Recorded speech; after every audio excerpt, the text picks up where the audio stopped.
Hey everyone, and welcome to the Best of 3 Call of Duty Esports Podcast. I'm your host, Josh. SalvationsElite to my right is Bash_Scorpio3. Oh no. And to our farthest right, per usual, is Rex Shady Nero, Nice who recovery. now has his headset back on. Boys and girls, ladies and gentlemen, it's a wild one so far this week. A lot of news in different areas of the COD world this week around. We've got the beta to talk about. We've got some ROSTERMANIA updates and a little bit more. And we're going to be going over some of the make or break players this year for Black Ops Cold War. Talk about the guys who have to make it happen or else they might be in trouble. But before we get into any of that, I've got to ask, guys, what is going on? Josh, I am feeling like a tiger in the rainforest. With the water's pouring down, it's dark out. And in the distance I hear... and me and my tiger senses recognizes that's the infamous, legendary, thought to be extinct dodo bird in the distance. I sprint after it. I see it in the grass. I whip out my claws. I make a mark in a tree just to let it know I'm here. Okay. I prowl around for 5 minutes, and then I pounce and I kill it. The last dodo on Earth is gone. Oh, That's the sort of power I'm feeling right now. wow. Removing Jeez. things from existence. Are you the dodo bird, Sam? I must be. I want to be. To be in the claws grasp of Yes. Rex Shady Nero. Wow. Yes. Yes. Wow. But guys, it's about to be a fun one. But we have a ton to talk about today, so I'm very excited to get into it. Like I said, I'm Josh, SalvationsElite. Yes. You can follow Bash_Scorpio3 Sam on Twitter and Shady Nero Sure on can. Twitter. And on YouTube as well. Shout out Shady Nero for the content on YouTube. Hey. And you can find us where podcasts can be listened to. Spotify, Apple Podcasts, and of course, YouTube. Where you can comment down below and you can leave a review on Apple Podcasts. And if you leave a review on Apple Podcasts, we'll probably read it if it's 5 stars, of course. But we do appreciate y'all. And if you guys got nothing else to say, let's get right in to the news.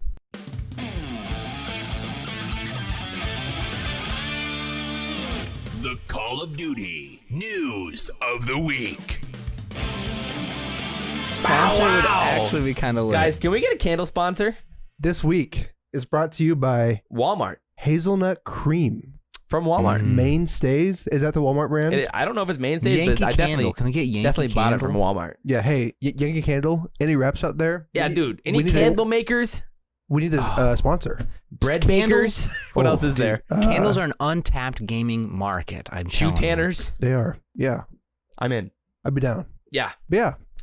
So I'm in. But we got a lot to talk about today. I think a lot of news. I'm very excited. First thing, I think we just want to talk about some ROSTERMANIA and give some ROSTERMANIA updates in Sure the do. COD world. Very exciting. The first news is that LAG, the Los Angeles Guerrillas, officially announced, finally, their official roster. And not only that, not only their starting roster, but their freaking, AM scene roster, their, what is it called nowadays? Academy team. Academy teams. Hell That yeah. was cool. That was cool.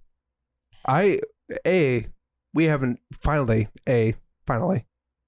about time. But B, is this the first team to announce an academy team? Yes, it is. For this year, right? Yeah. Yes, for this year. Yep. So, Which is pretty dope.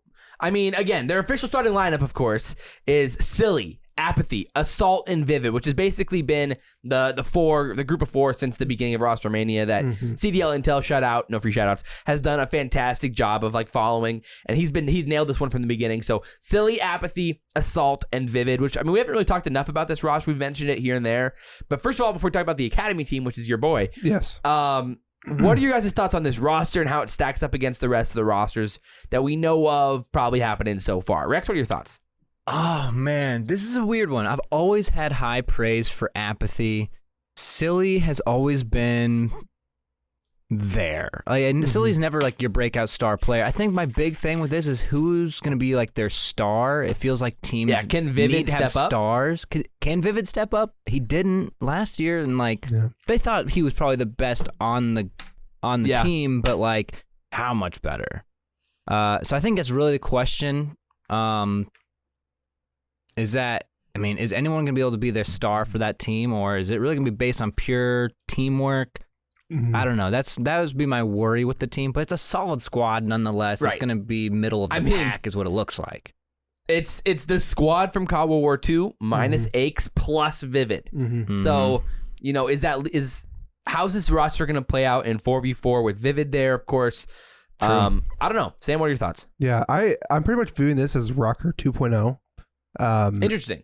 Like with that, Yeah. but I don't know. Like I know Apathy wasn't like this like standout person last year, but I think Apathy and Vivid could be a standout like pair here. I don't know. Like they kind of have to be, right? Because like you said, Rex, Silly was never that for the team. Silly's like always been like the glue of the team that he's on. Like he's pretty much like the vibe guy. OBJ, yeah. But Apathy does have that potential, truly, and I think Vivid does too. And then Assault, like on the main AR, I'm assuming. Right, he's definitely been solid. Yeah, the past few years for sure. So I wouldn't like put this team in like a top 4 pre power rankings, obviously, but it's like like I said, like Rocker 2.0, this could be like a solid squad of people who are just willing to put in like the teamwork and maybe have some really good strategies going in. I don't know. Yeah, I mean, thinking back to like the World War II EG roster with three of these guys, Hecz being the odd man out. I mean, they were really good. Their first I was actually going back to look at this. Their first event together, they got second at CWL Seattle. Then they struggled. That was in April, and then they struggled all throughout the summer, and then they finished 9th in the Stage 2 playoffs, and then ended up winning champs, which was absolutely insane. That was like the weirdest thing ever. But and so they stuck together for like 4 or 5 months as a roster, stuck it out through season 2, and then ended up coming together to win champs. I think, and then maybe that was the Hecz effect. Maybe like over time, that leadership came together. But I mean, in the past 2 years, I'm sure Silly, Assault, and Apathy have kind of really, Silly and Assault for sure have grown into like veteran players. Apathy was already at the time was a veteran player. Yeah. The roster's interesting. I definitely don't know if the upside is necessarily there from the start. It might be a situation, I agree, where like they have to really figure out the game, and maybe they start off fast. They learn the game faster in one way or another than like the Rocker did, or maybe it's a slow burning team where by the end of the year they're maybe finding their groove, but it might take a while for them to actually get to that point. Yeah. I think I would lean more like towards that way, where they might start off pretty slow and then end up finding their groove a little bit later on. Yeah.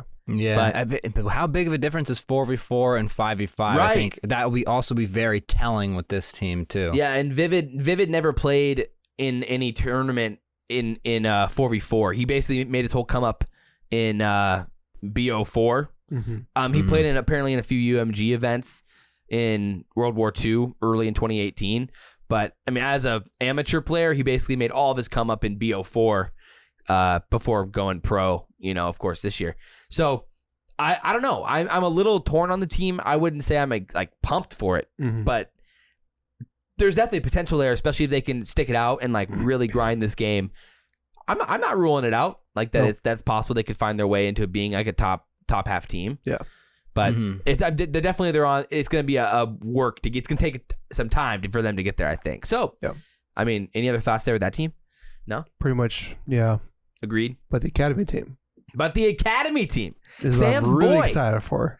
Mental. Again, the rumors, of course, earlier on was LHU was going to sign Mental. Then Mental got signed, and now it is. Here it is. The academy team is Mental, Chino, Exceed, and Nero Poison. And so Nero Poison's a young player, turned 18. Nero, a fellow Nero. What do you guys thought of the team? Cousin.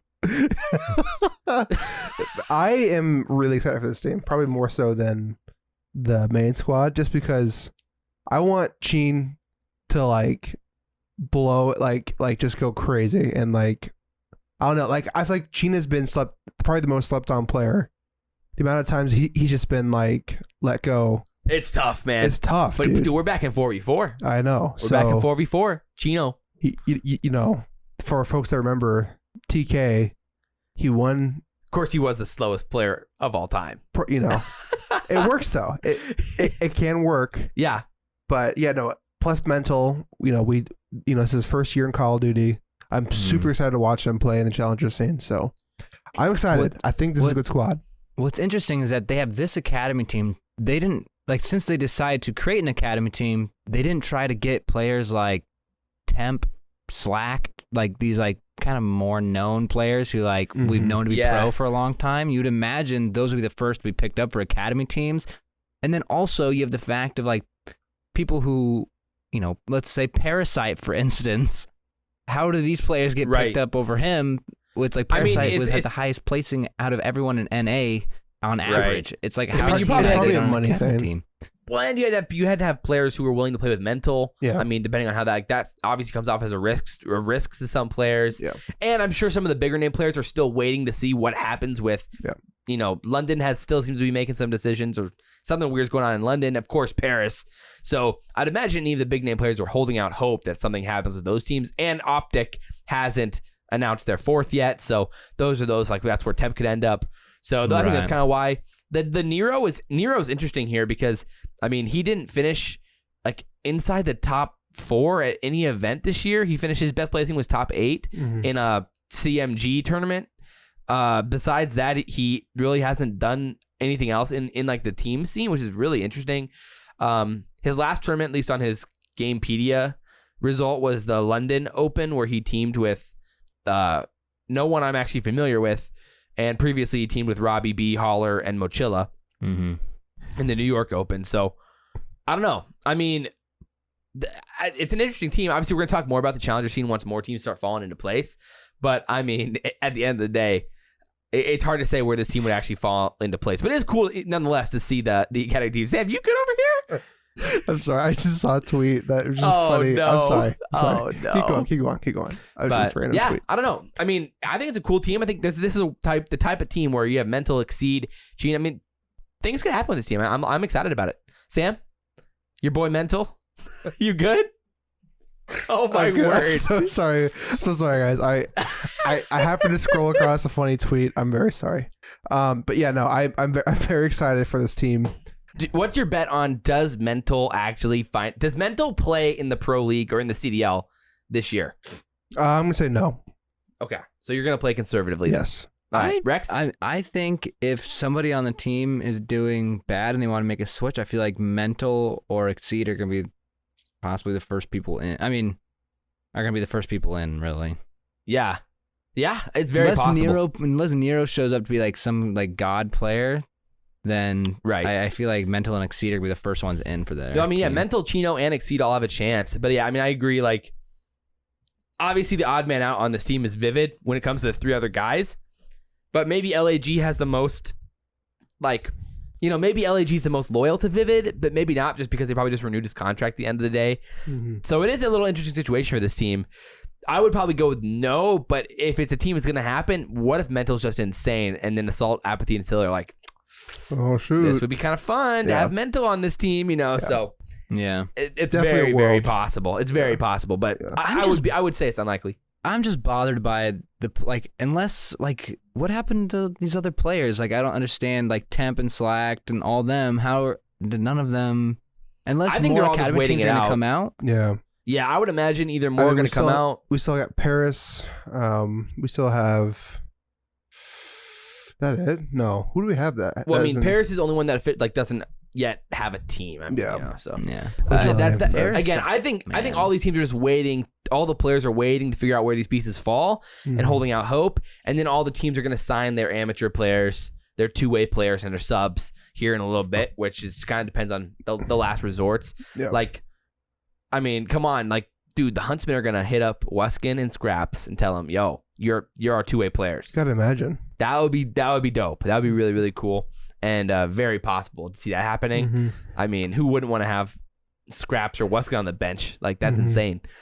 So yeah, that'd be kind of maybe a fun segment to do. Like, what are predictions for substitute spots here? Maybe we can do that next week potentially, but that is a lot of fun. Also, guys, we have made some big upgrades here on the podcast. We have some new, like a little bit new layovers. We got some smoke here on the main screen that you're seeing right now. That's cool. The layovers are a little bit more shiny now, and they look a little bit more modern. They do. And we have 2 different Rex cams. The first one is where he has the big face here. Look at that. Rex is all up here in the big. We're little puny boys, and Rex is nice and big.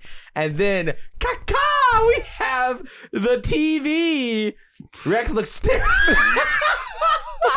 it is. Wait, what's the first cam? I only know about the TV one. Oh, there's the big one. The first one is where you are in our spot and we're in yours. Oh, gotcha. Yes. Yeah, look and at now, that. yo, man. Look at that zoom in. Rex has the TV all to himself right here. Rex Shady Nero. So we have a whole bunch of new technology. Oh my gosh. We have a whole bunch. Just freaking out. We have so much new technology to work with, guys. It's exciting. And so I'm going to catch Rex at the worst times with his TV, and it's just going to look ridiculous. Oh, I can't wait. Oh, man. But I'm very excited to do that Yes. a lot. So that's going to be a fun time. But yeah, so I don't know. I think it's going to be a really interesting team. I'm excited about that team and the Academy team for sure. It was a cool, and the announcement video was dope. was Inside cool. of the LA Rams, LA Chargers Stadium. That was sick. It was cool. Yeah, And, that was cool. I'm in. It was cool. So the next piece of roster news is the New York roster, Hydra. Hydra. Officially announced. Finally. Signed to New York, which was, I mean, that's big time news. And Rip John. it raises some questions of what's going to happen with John. Again, CDL Intel did not put to rest the idea that John could still sign there and that Hydra could end up being on the bench, or that John will end up being on the bench, and maybe they Interesting. did try out both. It's very possible that could go either way. Yeah. So that is possible. But I mean, Clayster was hyping him up. Basically, he's like, you know, he's been a big fan of upcoming talent. He's got another young gun on his team. This time it's Hydra. Yeah. So, But you know, there's more. But that's he did the it big but. differently. He He didn't did. sound so. Not that he didn't sound confident, but he says definitely some things we're gonna have to work on. yes. Which is like, I don't know if he said that in his past tweets about these other rookies, but. And then after like this one tweet, it's like everything just kind of went quiet with Hydra getting on the team. Like, I don't know, there wasn't a lot of news behind it so much. So Right. It really was like a sneaky, like, it was like a passing by announcement. Like, oh, hey, Hydra's on our team. It's like, huh. Yeah. But I mean, So- Intel kind of, leaked it already in Yeah. a So way. maybe that's why. Yeah. But no one knew for sure. But Mm-hmm. still, it feels like there would have been kind of more to it. So I wonder if, I'm curious about what it's going to be. Yeah. For sure. I mean, in your opinion, do you think he is going to be a starter? I would think so, yes. Okay. I think so, and maybe they'll have I think they want him to be a starter, and they want him to be the next Shotzi, next Illy, next Simp, next Yeah. up and coming rookie guy alongside Mac Meltz. But I'm not sure if they're totally the players are totally confident that he's that guy, but they hope he is. Yeah, I mean, that's possible. I mean, what do you think then? Do they try him out here for the next few weeks playing certain games, or trying him out, or do they wait till Modern Warfare or till Black Ops Cold War comes out and then they're playing with them, see if it works, and they sign their substitute pretty late, and then maybe they work that in as a talent. I mean, there's so much talent out there that you can wait a while if you don't feel like Hydra's working into early December. You can probably go and sign someone pretty talented as your next player up, unless you just want to sign him now. So it is an interesting kind of debate about how teams can approach that. And it's kind of it's kind of an expectation of how many of these players are actually going to get signed right away by teams. Is the talent still going to be there in December? If you want to wait on another player, if you want to wait on John, will John still be unsigned in December? Probably not, but maybe. So there's a lot of conversation there. If there's players like Slacked and Temp out there who aren't signed, why would John be signed? Well, it's just because, I mean, every team's going to have to sign at least one substitute, and no one's signed one yet. Because John's better. Right. I mean, we think John's better, but he hasn't been around. No. So Yeah, no.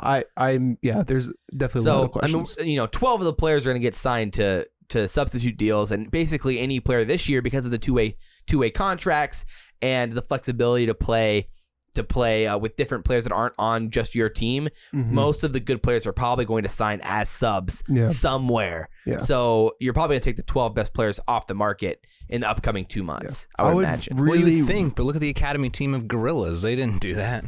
Yeah, but Mental was a pretty sought after player that I think most teams would have been pretty excited to. But what about sign. everybody else? Not that, no disrespect to them, but there's other players out there I feel like are just a better choice. Yeah, but they're waiting to see what's going to happen. That's what I'm saying. But also too, you got to think too, money's still kind of an issue. Like a lot of those players do want like a pretty solid contract still. Like, you know, like Temp is probably on that like balancing line of, okay, I'm not on a team yet, but I'm also still worth like, I don't know, like I'm imagining those players are still valuing themselves as higher than Like he's like, I'm worth as much as Major Maniac. exactly.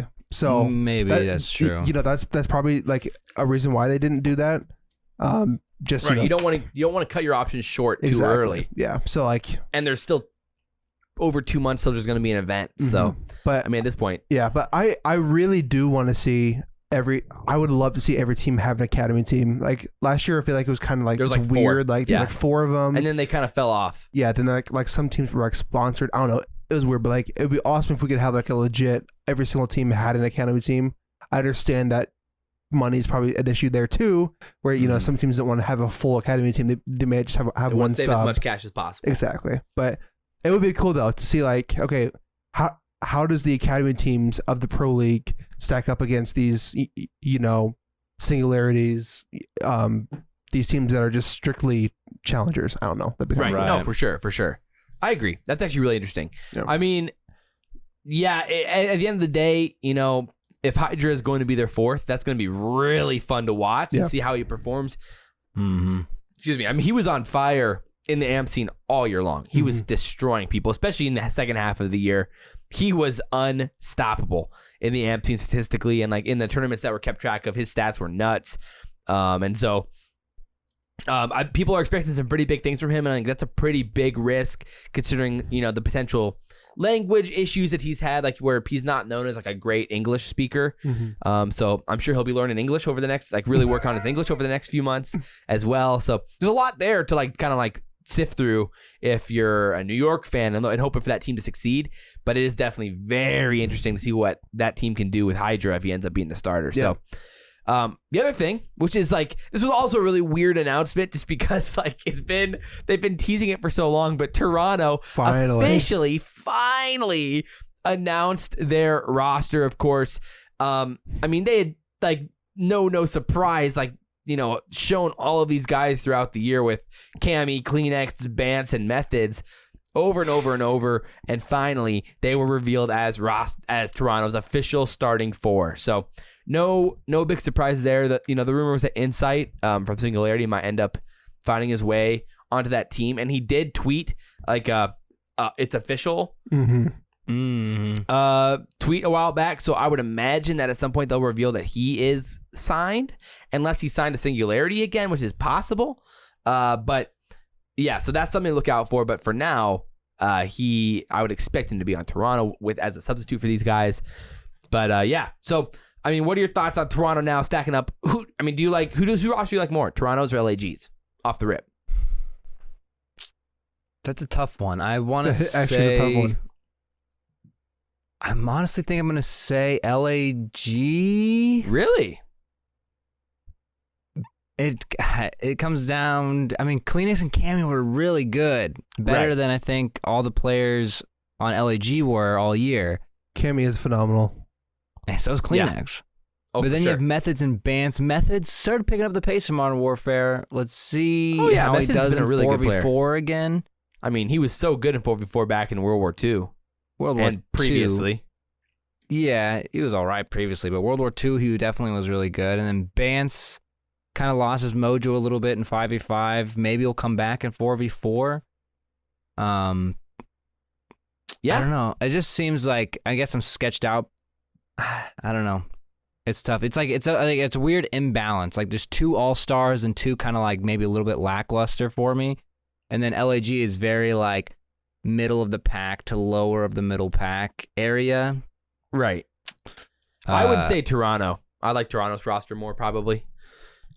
But I mean, like this is the year for Cammy and Kleenex like really like take that step to like be year in and year out players. And so that it is a risky roster still, but I like the upside a lot more for Toronto in the long term for sure. I think. I mean, Sam, what do you think? And they've played with each other already too. Yeah, exactly. That matters. Yeah, I was gonna say like I feel with like Toronto, like you already have that baseline chemistry. Oh, to there. be fair though, through the forward CoD champs. Obviously, you know, selling LAG. them were there, but Yeah. I don't know. I do have a lot of confidence in Methods.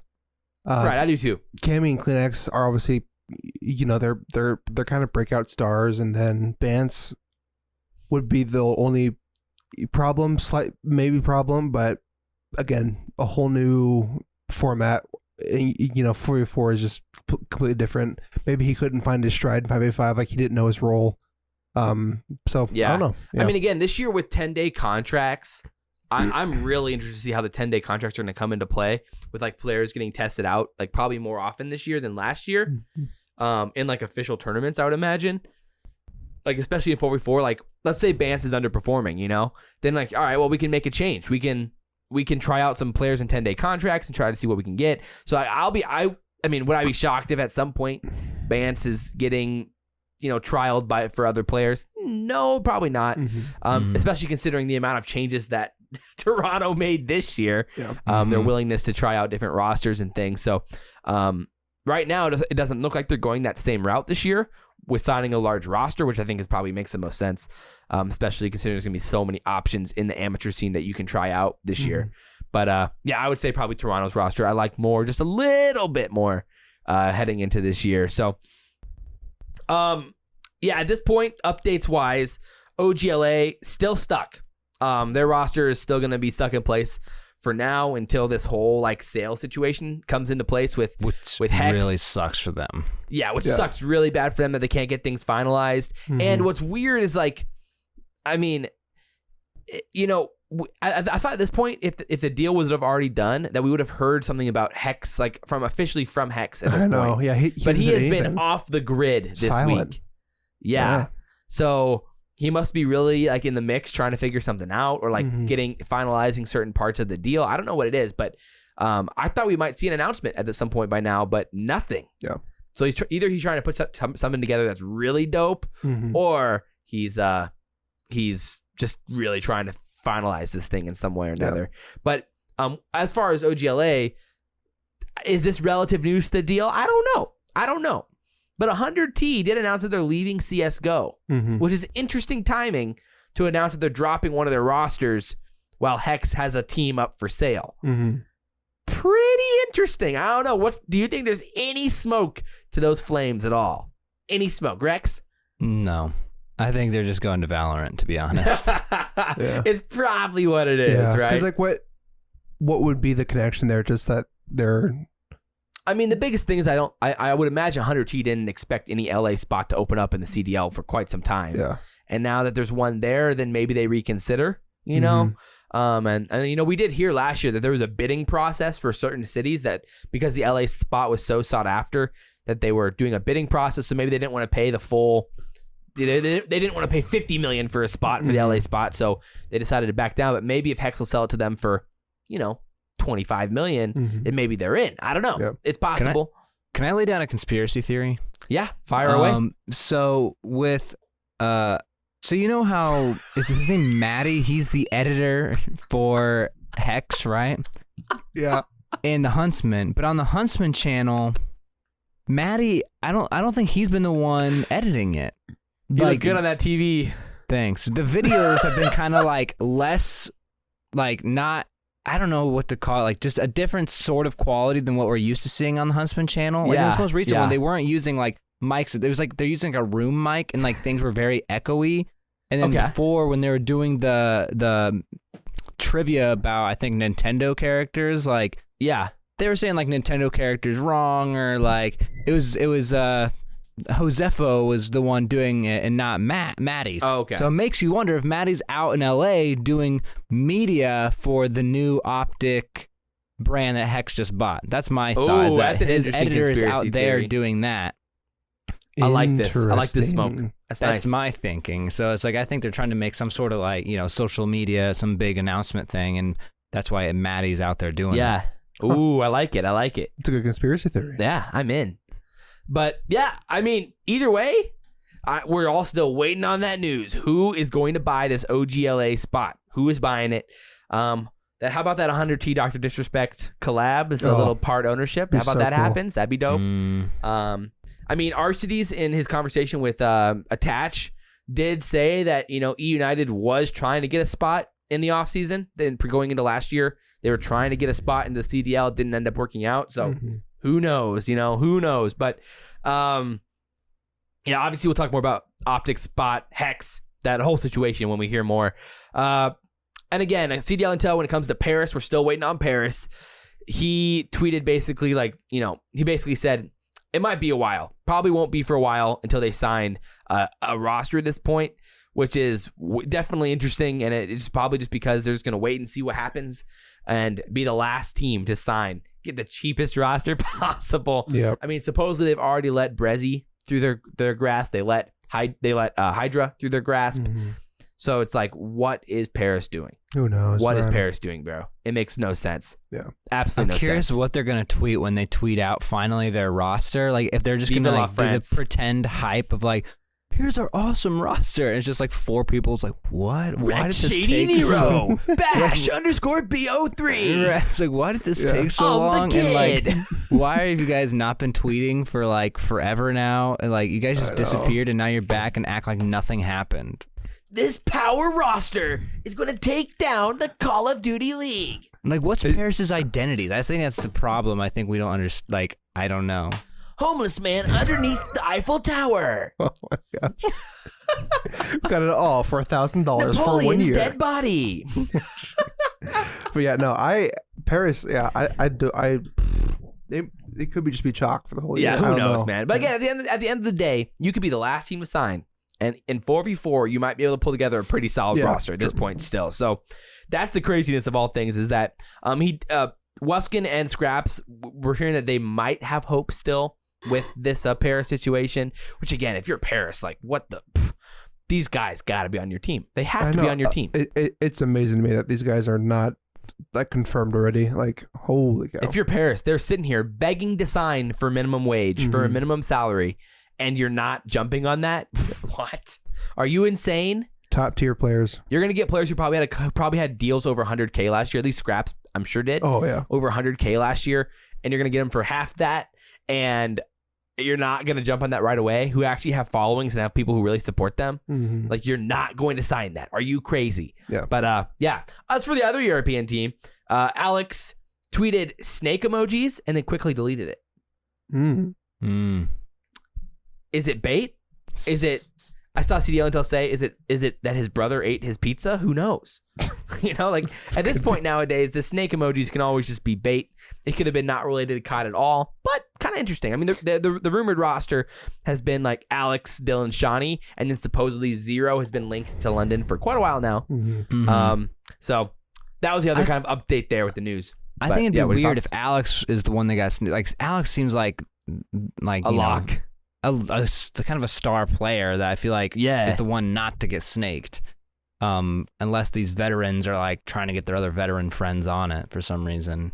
Right. But no, for sure. Alex seems like, I don't know, in my opinion, might be the best player on that team. Yeah. Yeah. No, Interesting. for sure, which is why it makes it really weird that, who knows? Probably bait. I mean, who knows? Maybe he deleted it because he thought it was sending mixed signals. So maybe it's not even worth mentioning, but True. I think it was worth mentioning. So, But with that said, we want to talk about some Call of Duty Cold War before we talk about the make it or break it players of Black Ops Cold War season. Whoa. So without further ado, let's get right into this Call of Duty Cold War beta discussion.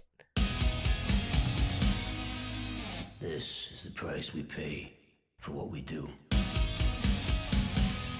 Oh, baby. Man. The Cold War beta. That drop, though. Unfortunately, for out of us 3, 2 of us are plebes and did not play the Black Ops Cold War beta because they don't want to play it on PS4.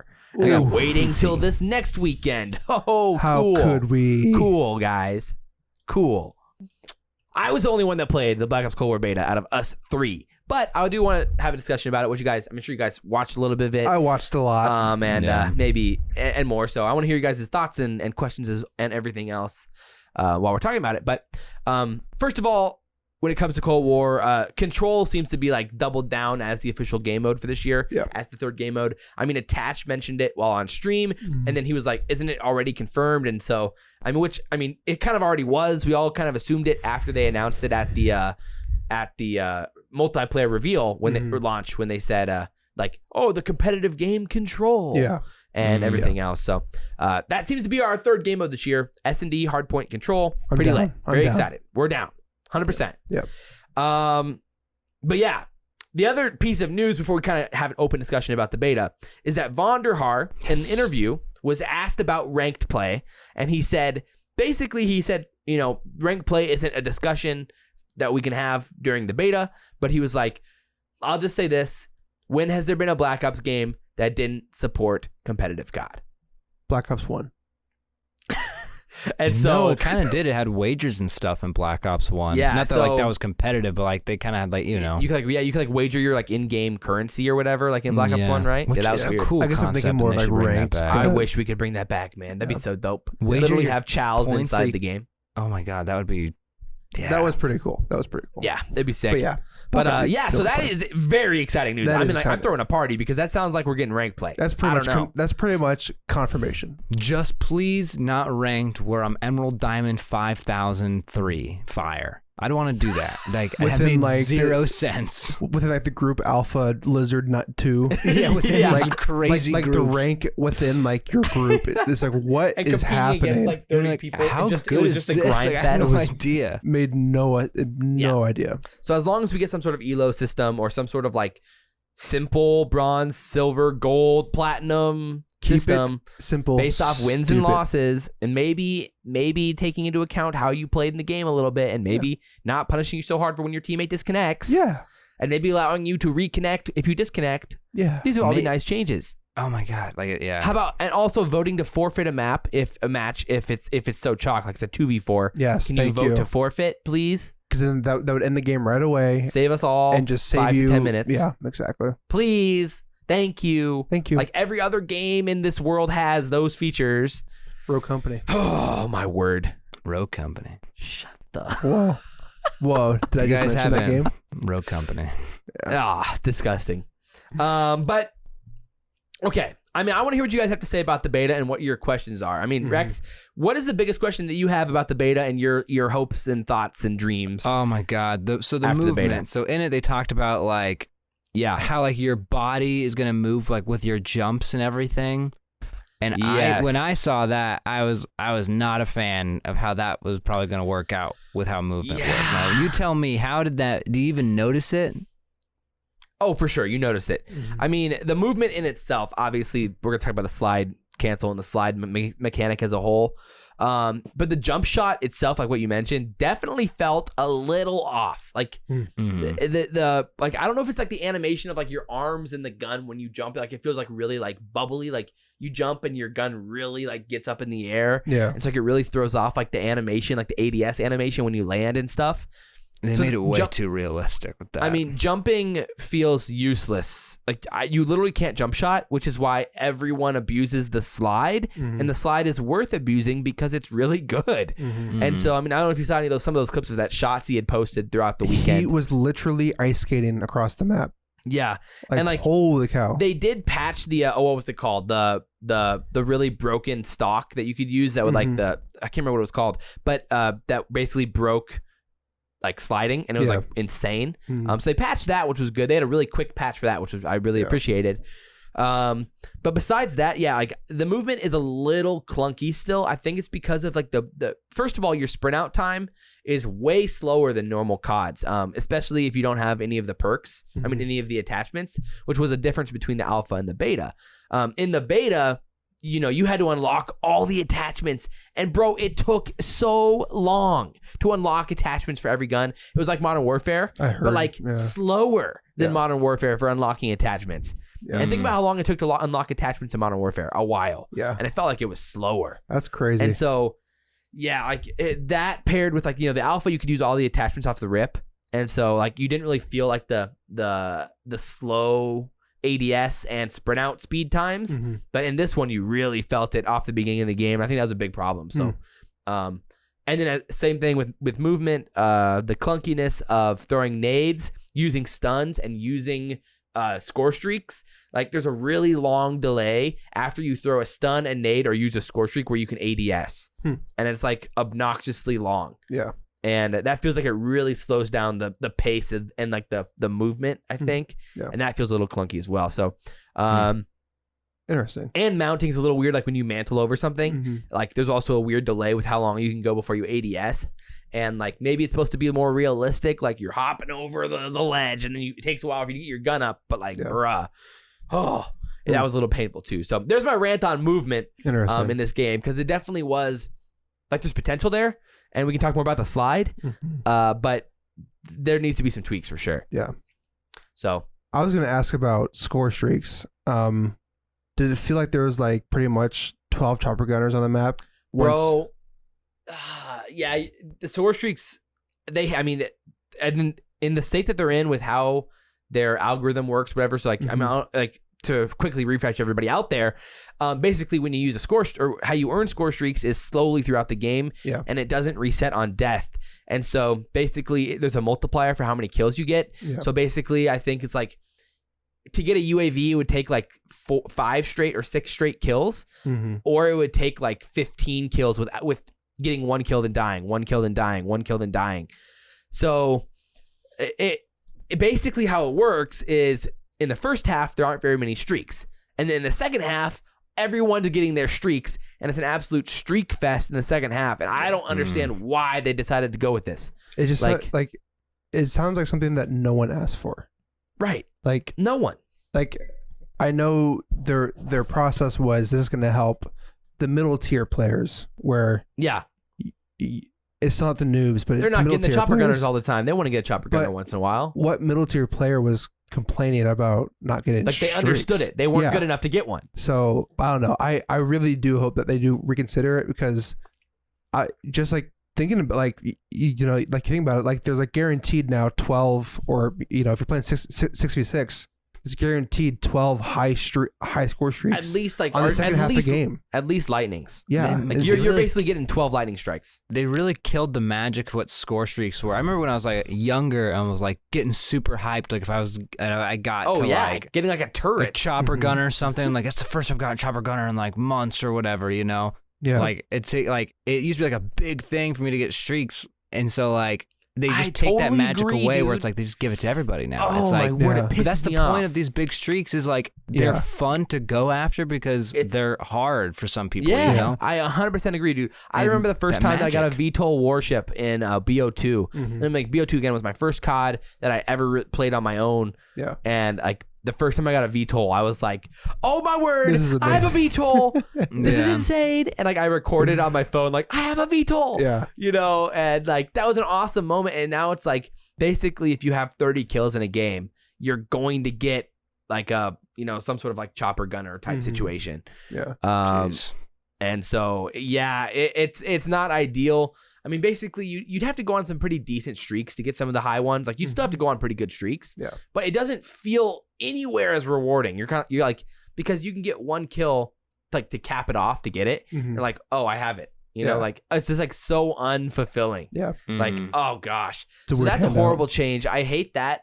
And if streaks are going to be used in competitive, there's a 0% chance they're used in competitive with the current system. So they're going to have to add a competitive-only system for score streaks, like reverting it back to normal. Please. Or we're not going to have score streaks. Yeah. Please. We need score streaks in competitive. We need score streaks in competitive. Or kill streaks in competitive. Right. Oh, Something. Man. Streaks. Yeah. Streaks, So, but not how they have it now. Yeah. I mean, that was the thing. On death. I know. So, I mean, besides that, I mean, like, what else did you guys have in mind? Like the maps? Maps were again... There's only one new map for this weekend. I think they're going to add in another one this upcoming weekend. Still a problem. Yeah. Let's just say that. Still a problem. And if I had to guess, we're going to be playing throwback maps this year. It just... it's so like sad. Like I haven't yet to see like a classic Treyarch 3-lane competitive style map. But like they all just seem to be... I mean... Again, the Moscow map is still it's still solid. Like it could potentially be competitive. S&D might work on it. Control maybe will work on it. I don't know about Hardpoint, but maybe Hardpoint could work on it as well. So that's possible that map could be competitive. But the other one, the one they added in, the cartel map, was so bad. Ugh. Oh my word, it was so bad. There was like weed plants in the middle of the map, and anyone who played it agrees it is so bad. Like you could like hide in the bushes, and like there was no like the bushes didn't even like to your body, they didn't exist. So you could just lay in the bush, and like it was the most OP thing ever. You could literally be shooting someone, and then they would just disappear because the bushes were just ridiculous. That map was so bad. Like that's one of the worst pubs maps I ever played. Wow. Like let alone competitive. That's not good. I mean, I'm not gonna lie. I'm hearing a lot of not great things about Cold War, but people are still like hyping it. No, yeah. I mean, I'm not gonna lie. I've got kind of a lower expectations with it going in. Maybe that's a good thing, because then I'll be pleasantly surprised. But like, I've been hearing some pretty bad things about it. I mean, overall, I mean, I'm just highlighting the negatives. I mean, I really do, and I do enjoy the guns a lot. Like a lot of the guns are really fun, and the AK is fun. The Krig is fun. The M4 weapon, whatever it's called, is fun. The the Uzi is really good too. So those are kind of like the 4 standout weapons. The sniping is really good as well. So people who like sniping are going to be really happy. The pistols are tons of fun. So I mean, the weapons I really enjoy a lot, and so like, and the streaks are fun to use. It's just that they're just I don't like how you get them. So those are the biggest things, like I think off the rip, that like kind of worry me a little bit.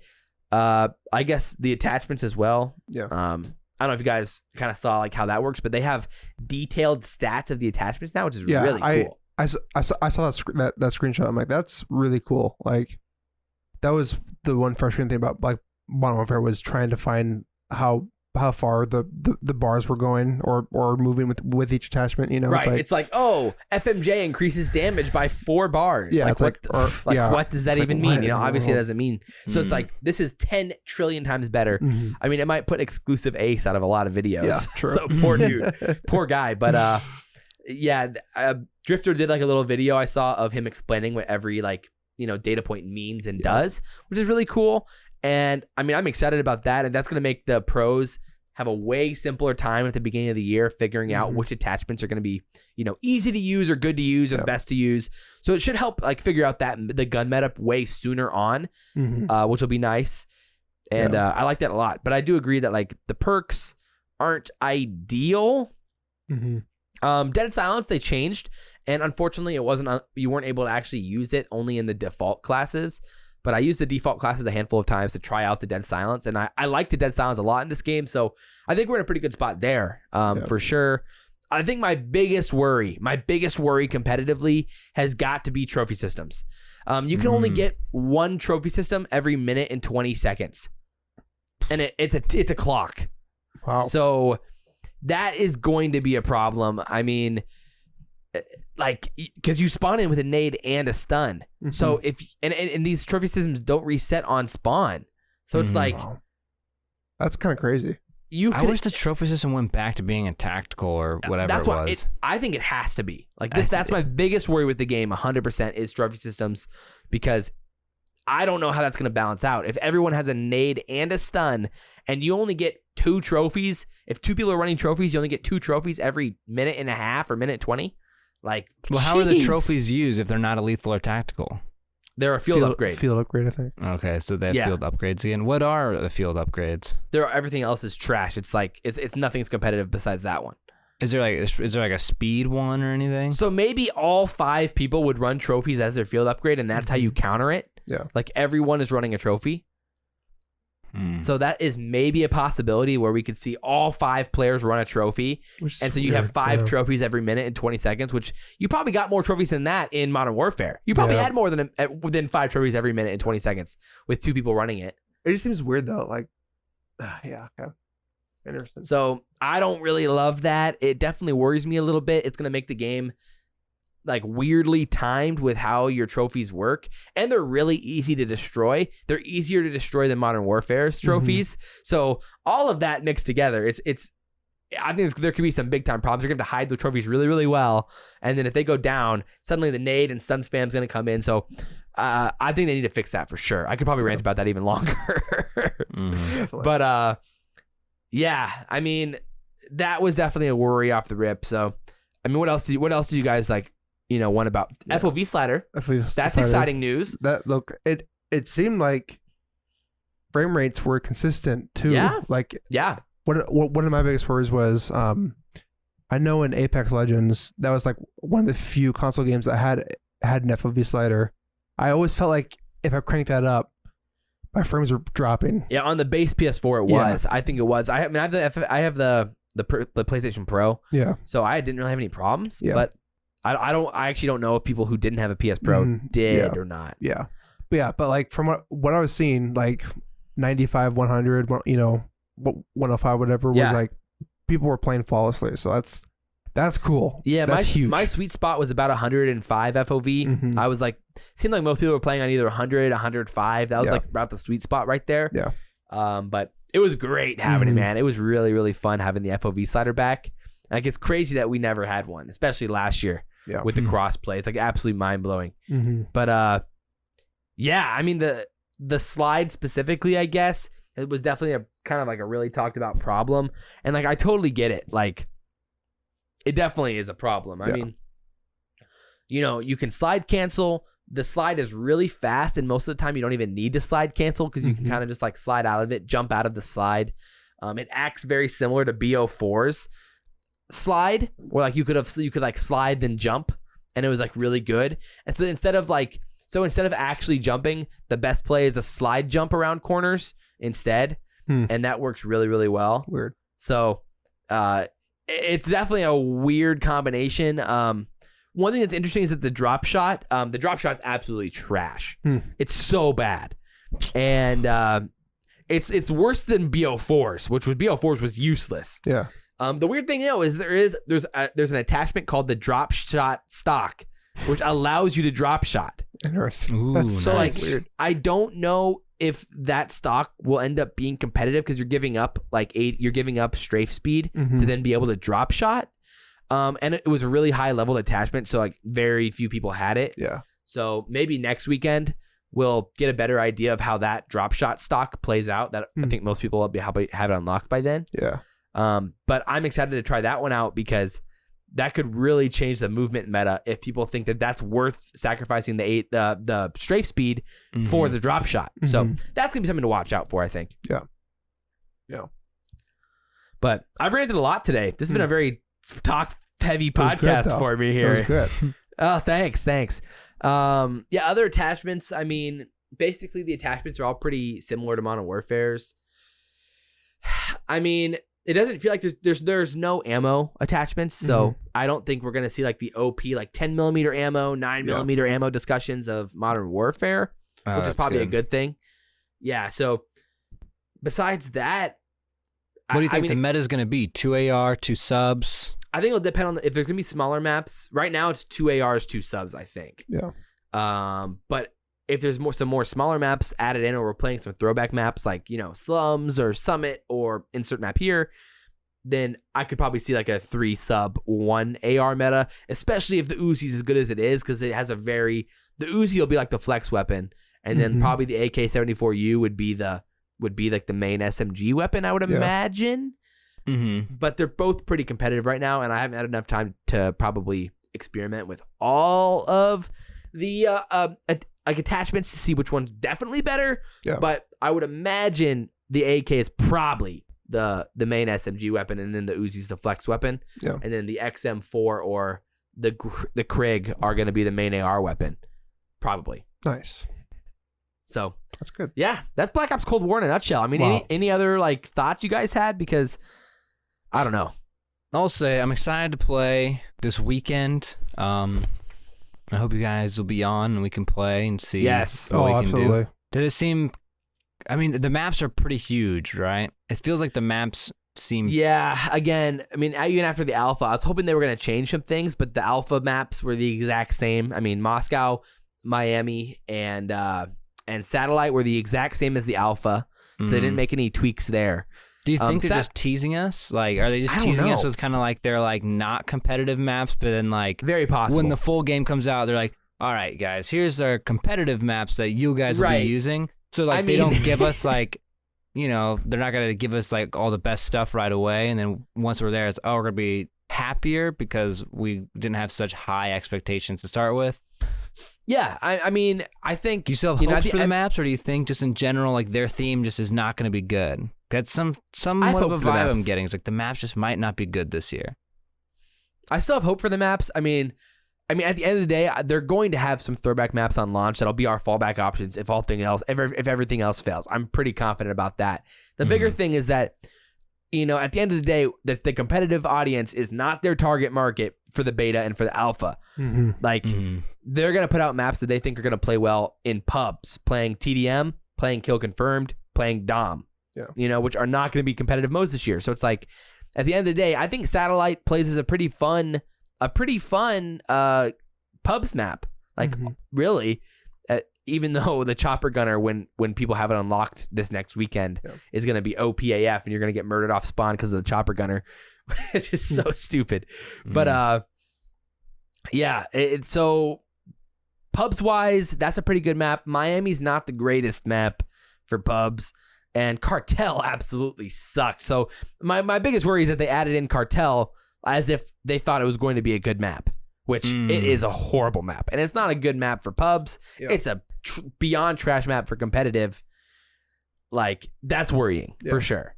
So I do agree that I have some hope still. I mean, again, I do think Moscow was a pretty solid map, but I'm not going to hold my breath for great original maps this year. I'm just hoping that we're going to get all of the goated maps brought back, and we're going to be playing Slums, Raid, and, maybe they my other, one thought that we had in stream was that maybe they're going to bring back some BO3 maps, and they have zip lines, and use the zip lines as on the wall running spots to be like wall running in Modern Warfare. Like, you could bring back, like, in theory, you could bring back, like, what was the freaking forest map? Redwood. You could bring back Redwood and use zip lines in the spots where the wall run spots were. True. And you can make a pretty cool map. Yeah. Even in Cold War. So, and then like on Stronghold or on Stronghold in the snow map, like, on that left side there's that wall run where you could run into the mansion. Like, you just put a zip line there instead of a wall run.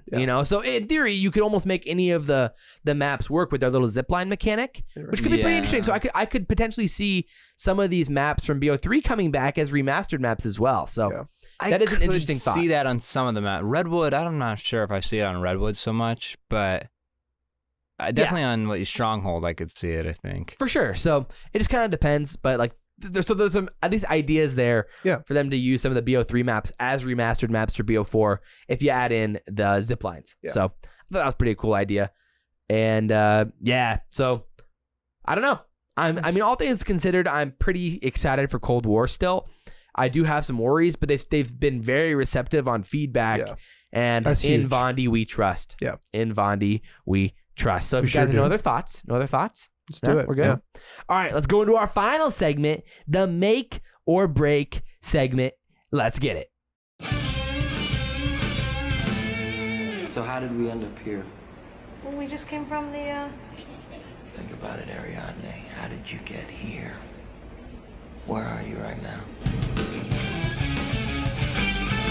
Alrighty, boys, here we go. Make it or break it, the make or break segment. So we're going to talk about some players this year who we all believe they need to have a good year this year, or else, people's perceptions of them are going to change. What we thought they were originally, maybe it's not going to be who they are now. And, players who this year is just, crucial for them in their career in some way or another, make it or break it. Rex, do you want to start with one of your guys? I think my first person I think of is, honestly, it's like these young rookie, quote unquote all-stars of Modern Warfare. So like Mac Melts is probably my first one. I think he's got to do well. Like, he can't be bad because like he's supposed to be the star, if he's really right? bad, then he might not he might not get a roster again, right? Is that what you're He saying? might never get a roster again if he's not what people want him to be, right? Yeah. So I feel like a lot of pressure is on him. That's interesting. I mean, in a world where like he absolutely flops, and New York has to like, man, Mac is not cutting it in 4v4 on Black Ops Cold War, which I think he's gonna be fine. But that'd be interesting. I mean, he'd probably end up getting benched. He'd play in the AM scene, and then it's kind of like working your way back from there. But we haven't seen very many. I mean, think about pros. Think about the young players in the past like 2 years. the majority of them have really worked out. Mhm. I mean, basically in BO4, you think of Simp, you think of Abizi, you think of Brack. I mean, Brack, had a really unfortunate offseason last year, but you think of Skies and then Celium. So there's been some really good. Dylan was great, in BO4 and then was solid this year.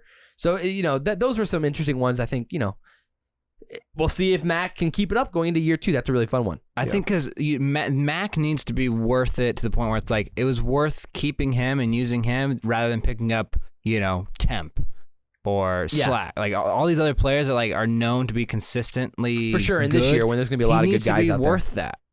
Yeah, he's not really a veteran. He's kind of, kind of a lone ranger out there, it seems like. So it's like he got to be good. Yeah, see, that's why I'm wondering if teams are going to be how are teams going to react with the 10-day contracts this year? Are teams going to be much more willing to try out new guys, or are teams still going to be pretty resilient to not avoid making roster changes until the last second, like last year? So I don't know. Sam, who's a guy that is a make it or break it candidate for you? Yeah, so I am curious about talk about Slacked. Oh, very interesting. We don't know if he's going to end up on a starting roster. But if he were to, I think, or even if he doesn't. Yeah. Well, especially if he doesn't. Especially if he doesn't, that would probably be a break it year for him. But if he does, I feel like it's such a weird name to put throughout there, because Slacked is historically one of the most winningest players. Yeah. However, I feel like his stock, whether you think it's at an all-time low it's right at an now. all-time low. You can't deny his stock's at an all-time low. His perception, his Slack's perception to other players is probably pretty low right now. So if he doesn't make some waves this year, I think this could be not good news for him. It could be his last year. Yeah, it's very possible. So that that's one thing. But again, it's kind of a weird caveat because if he doesn't make it onto a starting roster, then it's definitely make it or break it for him in the AM scene. If he's not performing in the AM scene, it's break it for Slacked. I mean, it's broken if he doesn't perform in the AM scene. So I like that one. That's a really good one. I mean, one guy who I want to talk about as a make it or break it. Again, this is an interesting one. I kind of want to hear what you guys have to say about this one. But I mean, he was a beast in Black Ops 4. We talked a lot about him this year. The potential that he has in Modern Warfare. Where is it? What's happening? Who's going to unlock Dylan CoD? Dylan. And as a make it or break it candidate, I mean, heading into this year, his stock is still, relatively high. I mean, people still remember BO4, and heading into a Black Ops game, people are like, all right, Dylan is going to be back. I think so. Yeah. But if he's not back in the Black Ops game and now back into 4v4, I think pros might start being like, did he ever? Is he really who we thought he was? Yeah, exactly. And so I think that's why I kind of wanted to throw him in this category, because if he doesn't have the year he does, people might lose, the pros might lose faith in him. Yeah. And so I would see this year as a pretty big year for Dylan to make it happen on London. Otherwise, he might be struggling to find a roster in 2021. Yeah, we're hitting this weird era now in COD where it's like we had Modern Warfare where it's like we saw a lot of new, if you got new guys, you're doing pretty well. Younger people are just the better players, right? And then now moving into this, people are being like, well, now it's 4v4. This is what the veterans wanted. This is what veterans should be good at. And if they're not good at it, come back. Will the veterans make their comeback this year? Yeah, well, the veterans have to make their comeback this year, because if they don't, it's like, well, then the young guys are catching up. They're getting better. There's other players out there who are getting known and have caught up, and then these veterans will kind of start falling down. And that's the make it or break it for almost every veteran out there. I 100% let's look agree. At Temp. If you accuracy gets sent back to challengers, and he doesn't do well in challengers, then it's like, well, he's no one's ever gonna pick him up again. It's he was a pro, and then when challengers, he couldn't even keep it in challengers, and he's supposed to be a pro caliber player. That's what these pros are doing in challengers. They're not proving a point. They just have to maintain the point that they're pros. Yeah, it's actually insane. They're not proving anything. That's just the hard part. So, who is your next player then on your list? My well, I mean, so I'm putting Mac Awakening, I guess, will be in the same Okay, so bubble. Awakening. Okay. Yeah, Awakening, I guess, is my next guy, but I That's also would interesting. say a player like Enable. True. I mean, True. you know, if he doesn't end up on a team, which probably won't go to Challengers, He'll if be he in the wants to keep exact same playing boat as COD, Slacked. he's going to retire if he Yeah. doesn't do great Challengers, right? Right. And so, we've seen him doubling down on content lately. He probably knows that, like, all right, I got to take advantage of the spotlight I have still to make something happen. He's been putting out good content. No free shout-outs. No for sure. But he's been putting out good content for sure. So I do like that one. I mean, Awakening is interesting as well. I mean, would it, you know, he's staying. I think it would be a statement if in a world where he does not play well this year and then Florida drops him. I mean, who would pick him up at that point? No, but I mean, he'd go He'd back go to back to the Challengers MC. and he'd have to Yeah, do he'd go back well to and you have to make a Challengers. name for yourself in Challengers. Yeah, for sure. So, I mean, I don't see it very likely that he is one that gets dropped, but I could see where, I mean, there's definitely pressure on him to perform. If he doesn't, he's going to find himself back in Challengers for sure. So I'm with you. Sam, who's your next one? Yeah. Next one would be Accuracy for me. He's had, let's see, so like he was really good in World War II. Yeah. Black Ops 4 goes to Splice and really just kind of mediocre. For sure. And then Modern Warfare was kind of this exact same thing, just nothing really crazy. Just solid. Just solid. So, I mean, he'd have to have a pretty bad year. yeah, though. yeah. I was gonna say like this part isn't a make it or break it for him, but he has had 2 years now where it's just been kind of, he's been kind of there. I would say it's more of a make it or break it been for the public lackluster. perception of him more than like Yeah. the pros perception of him. Because I think the pros really like him. I think so. Yeah, definitely. And so it'd be like, if he underperforms this year and the roster aren't the roster they think they are, and you know their main AR, who should be racking in the stats, isn't doing it as much, then maybe that's where the public could start turning on Accuracy and doubt what he has bringing to the table, which I still think he's a pretty good player, but yeah, I can totally see that. I can totally see that. I mean, is there a world where that happens? I don't know.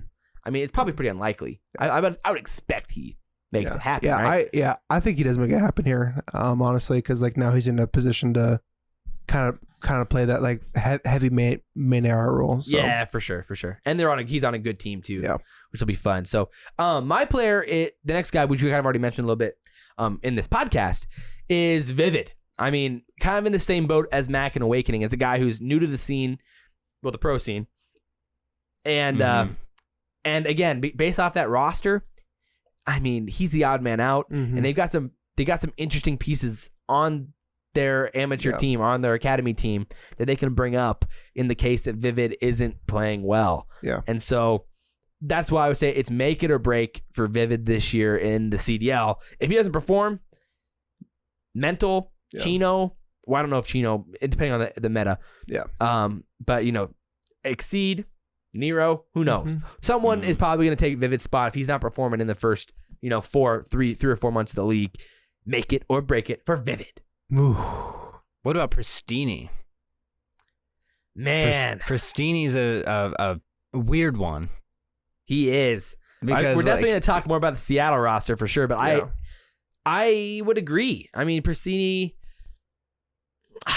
I don't know. I mean, it's just so hard, man, because like he's literally always played the head down, like first in, just well, especially in 5v5. yeah, like I mean, like that's what we tell ourselves, and that's what what everyone says. But like, I mean, Abizi was doing the same thing on FaZe, and Illy was doing the same thing on Dallas.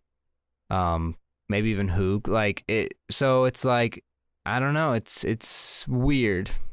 People seem to have problems with him, and everyone's like, he's kind of just the worst one on the team, and I think that's like an idea people have. I don't think it's always true. Pristini definitely has his pop-off moments where he's really good. Oh, yeah. I mean, think but back to it's World just War an II. There was moments where inconsistency Pristini that I dominated. don't know if people are going to be able to handle the whole time.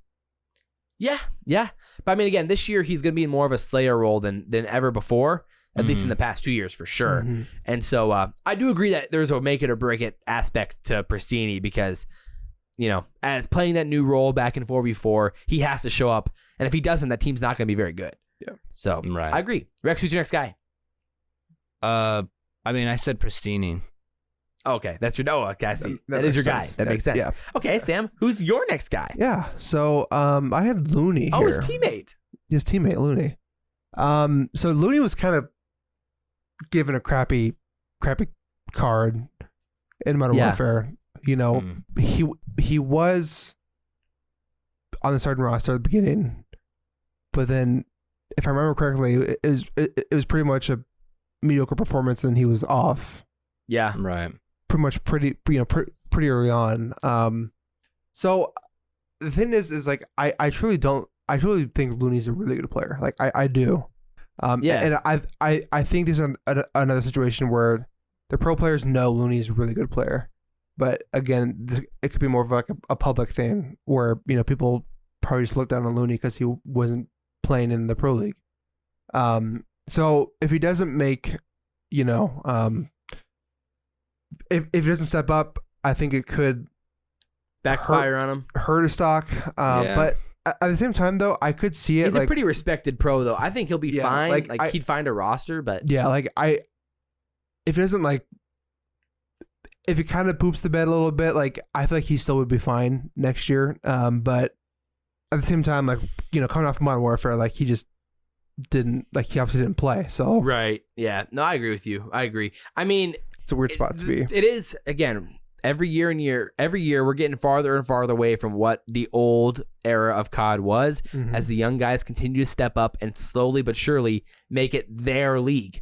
And we, year by year, we're gonna see these batons handed from Scump and from Formal to Simp and to Abizi and to Shotzi and to Celium and Hook and name great young player here.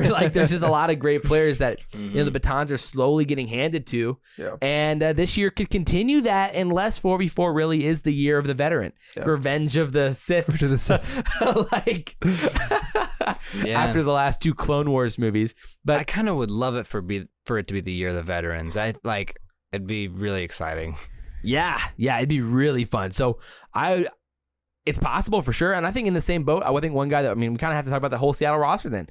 Gunless, if Gunless isn't the player of the past 2-3 years, this year, and it seems like not very many people want to team with Gunless. And it may not be a talent thing, but if this roster doesn't work out again, which is, his third straight roster that didn't really work out, LG, Huntsman, and then if this one doesn't work out, that's going to be a pretty bad look for organizations trying to pick up Gunless, And it may not be a talent thing. It could just straight up be a personality or whatever it is. But if this roster doesn't work and if Gunless isn't just frying, I could see a world where he's in a tough spot trying to find a roster. Yeah, and that's where United comes in and gets into the league and picks him up. Amen. Or there's an expansion team and he'll be just fine. If you're an expansion team and you can get Gunless on your team, you're going to try to do it. But I think in a lot of ways, if this roster doesn't work, he's going to be in a tough spot trying to find a roster with more pro players or established pro players in the coming few years if this roster breaks apart. So that's what I would call it a make or break year. Maybe not necessarily for his talent, but more for him, being able to find a roster because of his perception from other pros with how he deals with it. So Rex, who's your last guy? Let me think. So make or break. I guess I could say it's weird, but maybe silly or apathy, maybe a little bit. Yeah. Okay. Yeah. They're both their teams. It's just because their Modern Warfare teams weren't too hot. And silly and Black Ops 4, I barely even knew he existed. So it was just kind of I don't know. He's got to be able to stand out a little bit more in that OBJ role than what he has been doing. Yeah. But here's the thing. I feel like Silly's teams, they always come in really hot at the beginning of the year. He must be really quick to learn, I don't know, the fundamentals of the game. I don't know, of that specific game. But then people catch up and then they start going past him because it seems like that's just what happened with the teams. They start out strong, and then eventually, halfway through, his teams just kind of start falling to a middle to lower of the middle tier team. Yeah. That was. Last year, Envy was one of the weirdest rosters at the beginning of the year. Because last year, at the beginning of the year, if you remember right, their team was Hook, Hecz, Assault, and Silly. Mm-hmm. It's just even mind blowing that Hook was playing with Hecz, Assault, and Silly. Yeah. You know, and they really struggled early on, and then they started finding their groove a little bit halfway through the year. You know, by the end of the year, then it was kind of just all chalked from there.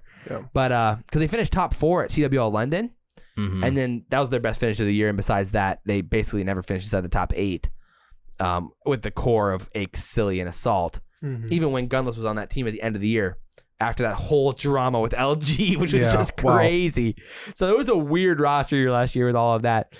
But I like that one. I think that's pretty true. I mean, if they struggle again, you know, and if they're really struggling, and depending on how Vivid's playing, depending on how Silly's playing, and you know, someone's gonna have to go. Apathy too. Apathy has to be playing for sure. And so that's why that roster feels really risky to me. Is that there's a lot of guys that we know can do it, but will they do it? Yeah, I don't know. That's why I'm a little bit nervous about that roster, especially early on in the season. So, I like that. Any other players that come to mind? Anything else? Maybe not. Maybe so. Maybe not. Not off the top of my head. Yeah. So, that's gonna do it for the podcast then. Oh. So, guys, boys, girls, ladies, gents, we appreciate you all for tuning in. It's been a good one. Obviously, we're waiting on some big time news in ROSTERMania, especially when it comes to Hecz, OpTic Gaming, Huntsman, and what's all going to happen with that. We might have to wait for a little while, and you know, we're in kind of the dead zone of COD right now. Next week, I think we're gonna have some fun. Probably play a game or something, have some fun with it, and enjoy it. And on the channel specifically, I'll be doing a lot of. I'm starting a gaming channel, by the way. Hey, to kind of post all my gameplays there, which I'll be talking more about on the channel here soon, and a lot more. So, as always, guys, hope you guys enjoyed this episode of the podcast. If you guys did, like, comment, subscribe, share it, favorite wherever you can. Caca! Oh my gosh. He's had glitch in the TV. But as always, guys, I'm your boy SalvationsElite. To my right is Batch_Bo3. And to our farthest right, for you, is Rex, Shady, Nero. And guys, we will see you next time. We out.